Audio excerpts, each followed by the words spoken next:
നമസ്കാരം, you can do ചാനലിന്റെ cooking സീരീസിലേക്ക് ഏവർക്കും സ്വാഗതം.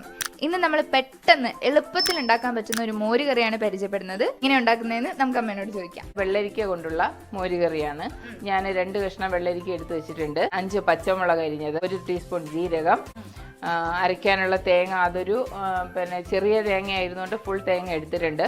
പിന്നെ 1/2 ലിറ്റർ തൈര്, കടുക് വറുക്കാനുള്ള കടുക്, 4 വറ്റൽമുളക്, കറിവേപ്പില, മഞ്ഞൾപ്പൊടി, ഉലുവപ്പൊടി, ചെറിയ ഉള്ളി, മുളക് പൊടി, ഉപ്പ്.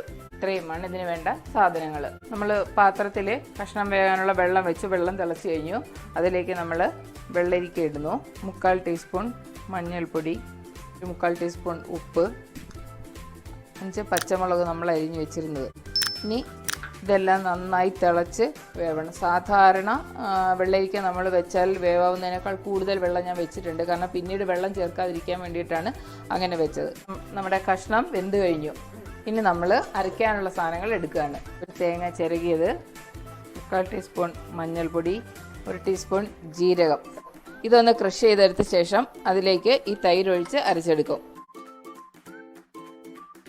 തേങ്ങയും ആ തൈര് മുഴുവൻ 1/2 ലിറ്റർ തൈരും ഇതിനകത്ത് നന്നായി അരച്ചെടുത്ത് കഴിഞ്ഞു, ജീരകവും ചേർത്തിട്ട്. എല്ലാം ഇനി ഇങ്ങനെ തന്നെ പാത്രത്തിലേക്ക് ഒഴിക്കുകയാണ്. മിക്സിയിൽ അരച്ച അരവെല്ലാം നമ്മളിതിലേക്ക് ഒഴിച്ചു കഴിഞ്ഞു. അപ്പോൾ ഇത്രയും ഞാൻ ചെയ്തത് തീ ഓഫാക്കി വെച്ചിട്ടാണ്. ഇനി ഞാൻ തീ ഓണാക്കുകയാണ്. ഇനി ഇത് നമ്മൾ ഇളക്കി ചൂടാക്കണം. തിളപ്പിക്കരുത്, ചൂടാക്കിയാൽ മാത്രം മതി. എണ്ണ ഒഴിക്കുന്നു. ഒരു 1.5 ടീസ്പൂൺ വെളിച്ചെണ്ണ ഒഴിക്കുക. ഇത് ഒരു ചെറിയ ഉള്ളി അരിഞ്ഞു വെച്ചതാണ്.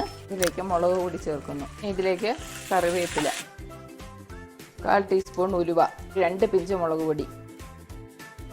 ഇനി ഇതെല്ലാം കൂടി നമ്മൾ മോരിലേക്ക് ഒഴിക്കണം.